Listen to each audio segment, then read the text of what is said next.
पीड़िता के साथ, तो उस दौरान जो है केवल छुआ या कुछ इस तरह की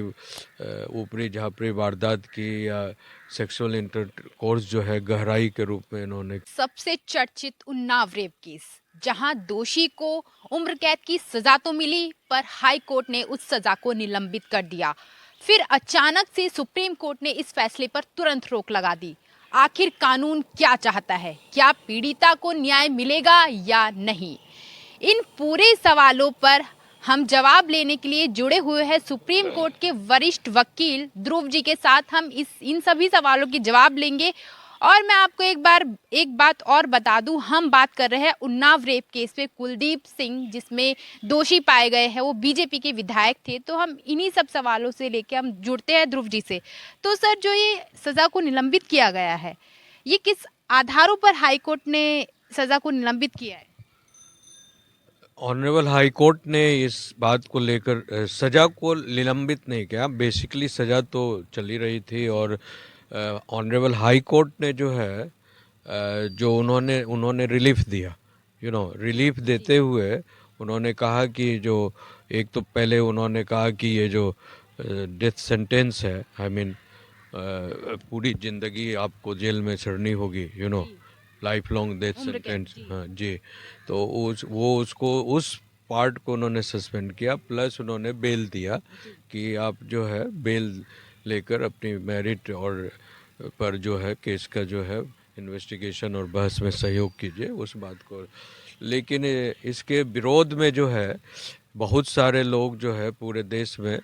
उन्माद फैला। बहुत सारे देश में लोगों ने धरना प्रदर्शन किया, ह्यू एंड क्राई किया, और उन्होंने कहा कि ये व्यक्ति अगर बाहर निकलता है बिकॉज काफ़ी ताकतवर है, काफ़ी इन्फ्लुएंस वाला है, और पीड़िता ने पहले भी जो है वो इनके खिलाफ जो है कई ऐसे कंप्लेन किए थे कि ये जो है हमें कॉम्प्रोमाइज़ करने के लिए बात कर रहे हैं। हाँ, तो इसलिए सुप्रीम कोर्ट के पास जो है सीबीआई ने जो है चार्जशीट भी फाइल किया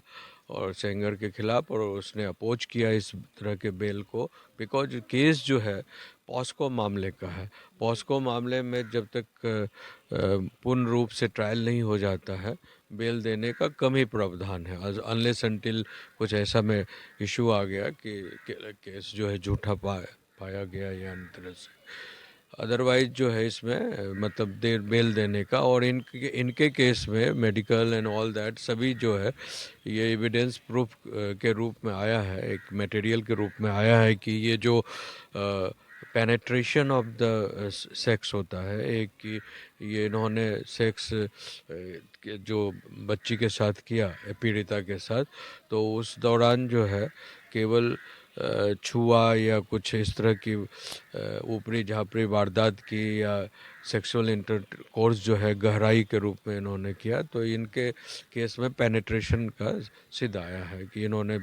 गहरी रूप में सेक्स को किया वगैरह वगैरह। तो ऐसी परिस्थिति में जब मेडिकल रिपोर्ट ये बात आई है, तो लेकिन ऑन द अदर हैंड पीड़िता जो है बार बार अपना बयान बदल रही है, ऐसा एलिगेशन जो है उनकी बेटी ने उनकी लगाया, कुलदीप सिंह। हाँ, विधायक कुलदीप सिंह सेंगर की जो पुत्री हैं, उन्होंने जो है अब मीडिया को बयान देकर लगाया कि सोशल मीडिया में कई ऐसे व्यूज़ आ रहे हैं जो बार बार जो है उनकी जो मेरिट्स और डिमेरिट्स जो है, गुण और दोष जो है केस में, उसको इन्फ्लुएंस कर सकता है या कर रहा है, समझे ना। तो सर कोर्ट और जो इन्वेस्टिगेटिंग एजेंसी है इस बात पर भी इसका ध्यान दे। ऐसा है। जी सर, एक सवाल ये भी उठता है कि जब उम्र कैद की सजा मिल गई थी, तो उसके बाद जमानत का हक मिलना, जमानत के लिए उनकी अपील का सही हो जाना, किस हद तक कानूनी रूप से सही माना जाता है?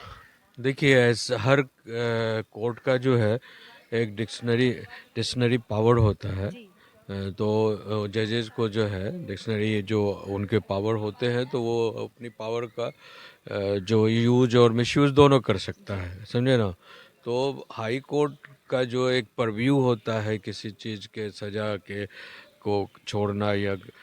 उसको सिद्ध करना, या वो थोड़ा ब्रॉडर देन लोअर कोर्ट होता है, जो लोअर कोर्ट का देखने का जो फ्रेमवर्क होता है in legal point of view, substantial law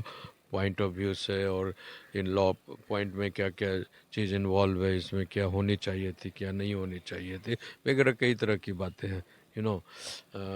किस इश्यूज को लोअर कोर्ट ने छोड़ दिया, किस इश्यूज को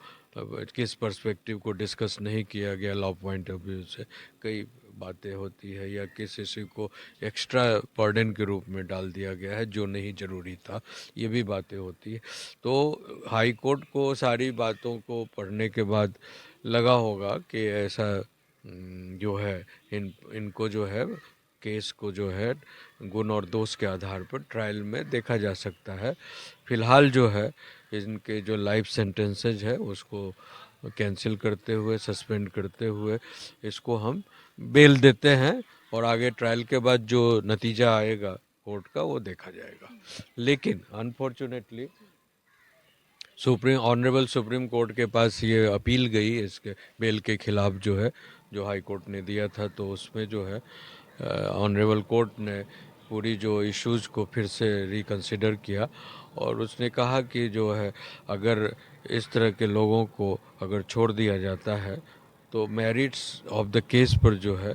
बैड इफेक्ट पड़ सकता है, इन्फ्लुएंस हो सकता है, केस इन्वेस्टिगेशन में इन्फ्लुएंस हो सकता है, बिकॉज वे एक वहाँ के बड़े दबंग और नामी एमएलए हैं, तो और जो तो इसीलिए हाई कोर्ट ने, और सुप्रीम कोर्ट पर एक बहुत बड़ा प्रेशर भी है, सोशल प्रेशर जो होता है,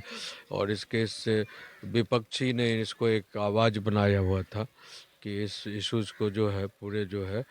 देश में, बिकॉज वो भाजपा के विधायक रह चुके हैं, ऐसे भाजपा अगर उनका साथ देती, ये भी बहुत बड़ा सवाल है देश के सामने, और देश के लोगों को सोचना चाहिए, समझना चाहिए। विपक्षी ये बार बार कह रहे हैं, या जो अपने को भाजपा के विरोधी या हिंदू विरोधी हैं, वो बार बार एलिगेशन ये लगाते हैं कि ये भाजपा के विधायक हैं तो उनका मोदी या सरकार या इन्वेस्टिगेटिंग एजेंसी उनका साथ दे रही होगी। इसीलिए जो है ये बच रहे हैं, या दिल्ली हाई कोर्ट से उनको जो है उनके रीजन को सस्पेंड किया गया, उनके सजा को सस्पेंड करते हुए उनको बेल दिया गया। लेकिन अगर सरकार और मोदी सरकार उसको हेल्प करती सेंगर को और बच्चे के खिलाफ जाती है इन्वेस्टिगेशन में, तो हमें लगता है कि सरकार के पास इतनी पावर है कि एफआईआर तक नहीं हो सकता था। हाँ, लेकिन सर एफआईआर हुआ, बाकायदा इन्वेस्टिगेशन हुआ, और सीबीआई के चार्जशीट सेंगर के खिलाफ पढ़ने के बाद, और सीबीआई के स्पेशल वकीलों ने जो है जो बहस की, और गवर्नमेंट के जो सॉलिसिटर जनरल हैं उन्होंने बहस किया बड़े पैमाने पर इश्यूज, और सेंगर के खिलाफ का हाईलाइट किया, प्लस जो एलिमेंट्स ऑफ द कंटेंट हैं उनको हाईलाइट किया, और सारी बातों को सरकार ने, खुद केंद्र सरकार ने, मोदी सरकार ने इसका विरोध करते हुए, सरकार के रिप्रेजेंटेटिव जो थे सीबीआई के, जो एक ऑटोनोमस बॉडी होती है, उसको रखा। तब इसके बाद जो है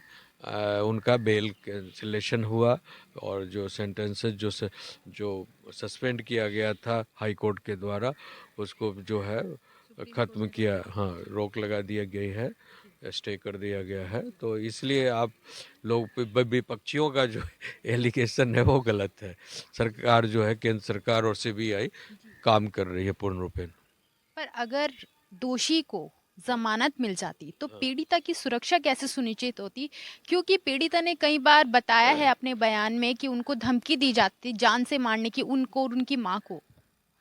देखिए, सवाल ये है कि जितना ज़्यादा पॉपुलैरिटी किसी भी चीज़ का हो जाता है, पॉपुलैरिटी, और इस तरह की केस में जैसे मर्डर हुआ, रेप हुआ, डकैती हुआ,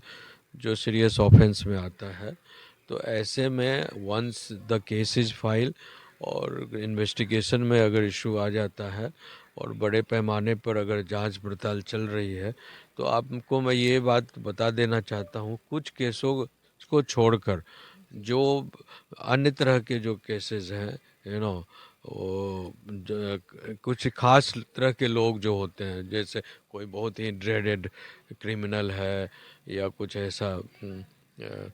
इस्लामिक टेररिस्ट है या कुछ ऐसा है, उस तरह के ही केसेस में जो है, अगर बेल से कुछ लोग निकलते हैं तो जो पीड़ित होते हैं, जो विक्टिम होते हैं, जो कंप्लेनेंट होते हैं, उनके खिलाफ जाकर एक्शन लेकर या उनको गोली मार देना या इस तरह की कई वारदात जो है कर देना जो आउट ऑफ लॉ हो, that's called the misuse of the bail, और मिसयूज ऑफ द प्रिविलेज। तो इस तरह की केसेस में खासकर जहाँ पर ये पब्लिक सर्वेंट हैं, एमएलए होना तो एक पब्लिक सर्वेंट ही है, और वो भी खासकर जो है भाजपा से अगर उनका जुड़ाव रहा है, पहले भाजपा ने इनकी मेंबरशिप को ख़त्म कर दिया है, हाँ, पूर्व रहे हैं, तो ऐसी परिस्थिति में मुझे नहीं लगता है कि अगर वो अब बेल पर बाहर आते तो वो मिसयूज ऑफ द कर सकते हैं या फिर से धमकी देते या किसी प्रकार की जो सुरक्षा की बात हो रही है कि ये सुरक्षा भेद कर उनको किसी तरह का नुकसान पीड़िता को या उनकी माँ को पहुंचाते, ऐसा मुझे संदेह लग रहा है, ऐसा संभव नहीं है। बिकॉज जब भी मतलब उनको बेल मिलेगा तो सर्टेन गाइडलाइंस में मिलेगा, और जो पुलिस की जो रिपोर्ट जो कही जाएगी कि हर वीक जो है या हर मतलब फोर्टनाइटली जो है या मंथली जो आप कोर्ट में पेश होते रहिएगा, इन्वेस्टिगेशन खुद कर के कोऑपरेट करते रहिएगा, तो ये ऐसा है। मुझे नहीं लगता है कि मिसयूज ऑफ द बेल वो अब कर सकते हैं, पहले किए होंगे मुझे नहीं मालूम है, ले अब नहीं कर सकते थे वो बस। हाई कोर्ट के फैसले के बाद लोगों के बीच एक सवाल और पैदा हुआ। लोगों ने सवाल उठाया कि रसूखदार लोगों के लिए कानून अलग है क्योंकि उनको जमानत की रियायत मिल गई। नहीं, ऐसा कानून तो अलग नहीं है, लेकिन हाँ ये कह सकते हैं कि जो बड़े वकील होते हैं वो अपने इन्फ्लुएंस से और उनका एक अलग मतलब क्या कहा जाए कि कानून को पेश करने का कानून का ट्रीटमेंट क्या है, प्रेजेंटेशन क्या है, नो तोड़ हाउ मरोड़ के क्या पेश है। करते हैं। हाँ, नहीं तोड़ मरोड़ कर पेश नहीं करना कहा जाए कि basically they know how to deal with the cake, basically they convince it through the various other aspects also, केवल कानून में एक ही बात नहीं आती है कि आप गए अपनी सेक्शंस के तहत जो रिलीफ है उसकी बात की है, there are lot of other factors,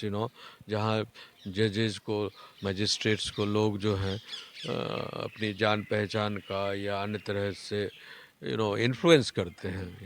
अन्य तरह से इन्फ्लुएंस करते हैं, आप समझ सकती हैं या आपके श्रोता भी समझ सकते हैं इस बात को, तो होता है। लेकिन ऐसा नहीं कहा जाए कि जो रसूखदार पर्सन है सिर्फ उन्हीं को रिलीफ मिलता है, अन्य लोगों को भी रिलीफ मिलता है अगर उनके लॉयर अच्छे हैं और अपनी बात को रखने में कामयाब हैं, तो पीड़िता को रिलीफ मिलती है। सर, एक आखिरी सवाल ये रहेगा कि जिस तरह से हाई कोर्ट का बयान आया जमानत के लिए 23 दिसंबर को, उसके बाद लोगों के मन में या समाज में या महिलाओं में कानून को लेके डर बैठ जाएगा, उनसे उसका भरोसा उठ जाएगा। ऐसा तो कुछ नहीं है, ये जी। तो देखिए देखिए हमारे भारत में जो 3 लेयर ऑफ जुडिशियल सिस्टम है, एक लोअर कोर्ट में पहले फैसला आता है, उसमें कई साल लग जाते हैं, उसके बाद फिर जो है उसकी अपील होती है, हायर कोर्ट में होती है, उसके बाद फिर उसकी अपील एपेक्स कोर्ट जिसको सुप्रीम कोर्ट कहते हैं वहाँ होती है। तो मान लीजिए कि अगर कोई व्यक्ति, कोई विक्टिम है और वो लोअर कोर्ट के जजमेंट से खुश नहीं है तो हाई कोर्ट जा सकता है, हाई कोर्ट के जजमेंट से खुश नहीं है तो सुप्रीम कोर्ट जा जा सकता है। और मैं ये एक बात और बता दूं आपको कि खासकर ऐसे केस जो बच्चों से रिलेटेड होते हैं, पॉस्को सेक्सुअल होता है या अन्य तरह का जो है जो गरीब महिलाएं होती है या गरीब लोग होते हैं जो अदालत का खर्च नहीं उठा सकते हैं या हैंडीकेप्ड होते हैं, जो क्या कहते हैं उसको हिंदी में, विकलांग। विकलांग लोग जो होते हैं या डिफरेंटली एबल्ड जिसको कहते हैं, वो लोग के लिए ऑलरेडी जो है हमारे देश में एक सिस्टम है, लीगल एड का सिस्टम है। तो वो जाकर वहाँ के जो डिस्ट्रिक्ट जज से मिलें या इंचार्ज होते हैं इसके लिए, डिस्ट्रिक्ट में अलग एक ऑफिस बनी होती है न्याय के एड के लिए, तो आपको न्याय के लिए सहायता फ्री ऑफ कॉस्ट जो मिल सकती है, आप वहाँ पर आपको अपनी बात अगर चाहें तो बिना वकील के भी आप डायरेक्ट जो है अपनी बात को रख सकते हैं। अगर आपको वकील पर कोई डाउट है या किसी प्रकार संदेह है तो ऐसा कर सकते हैं। तो ये ऐसा कभी नहीं कहा जाए कि महिलाओं को, रादर मैं ये तो कहूँगा कुछ केसों को छोड़कर अब मिसयूज ऑफ लॉ जो महिलाएं ज़्यादा कर रही है, खासकर जैसे मैरिटल केस हुआ जिसमें 498 का ग्रॉस मिसयूज हुआ, उसमें नेशनल क्राइम रिकॉर्ड ब्यूरो जो है, लॉ कमीशन ऑफ इंडिया जो है, इसके कई रिपोर्ट्स आए हैं। उस पर सुप्रीम कोर्ट ने भी यहाँ कह दिया कि जब भी 498 ए का केस आए तो आप उसके को डायरेक्ट गिरफ्तार अब नहीं कहो, उसे सुप्रीम कोर्ट ने भी रोक लगा दिया कि गिरफ्तार नहीं कर सकते हैं उसको, जो है इन्वेस्टिगेशन में देखिए 100 दिनों तक, उसके बाद उसका रिपोर्ट, इन्वेस्टिगेशन रिपोर्ट देखिए, अगर वो एक्यूज्ड प्रूफ होता है, एविडेंस मिलता है, तब गिरफ्तार कीजिए उसको। जब तक कॉग्निजेंस नहीं लिया जाता या चार्जशीट नहीं फाइल हो जाता, चार्जशीट फाइल होने के बाद कॉग्निजेंस नहीं ले लिया, तब तक जो है वो गिरफ्तारी के लायक नहीं है। क्यों कहा आखिर सुप्रीम कोर्ट ने ऐसा? इसलिए कहा गया कि मतलब समझ लीजिए कि 1000 में से 995 केस जो है गलत पाया गया, फॉल्स पाया गया। और कई महिलाएं जो है जैसे खुद जो है कहीं और एक्स्ट्रा मैरिटल रिलेशन रखती हैं, प्लस कई जगह जो है उनका मतलब केस कर कर उनसे एक्सटॉर्शन करना चाहती है, उनका मकान, घर, गाड़ी, उनके कारोबार में शेयर लेना चाहती हैं, उनकी प्रॉपर्टी हासिल करना चाहती हैं, और इस तरह की कई नेफेरियस डिजाइन उनके दिमाग में चलता रहता है कि एक केस को बहाना बनाकर उन पर जो झूठा केस कर दिया जाए और उनकी प्रॉपर्टी को ले लिया जाए और दूसरे के साथ भाग जाया जाए, दूसरे के साथ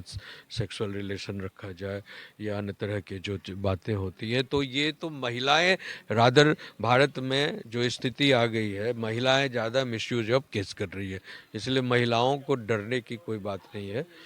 इस पूरे मामले पर आपकी क्या राय है, कमेंट करके जरूर बताएं और इस केस से जुड़ी अपडेट के लिए बने रहिए हमारे साथ।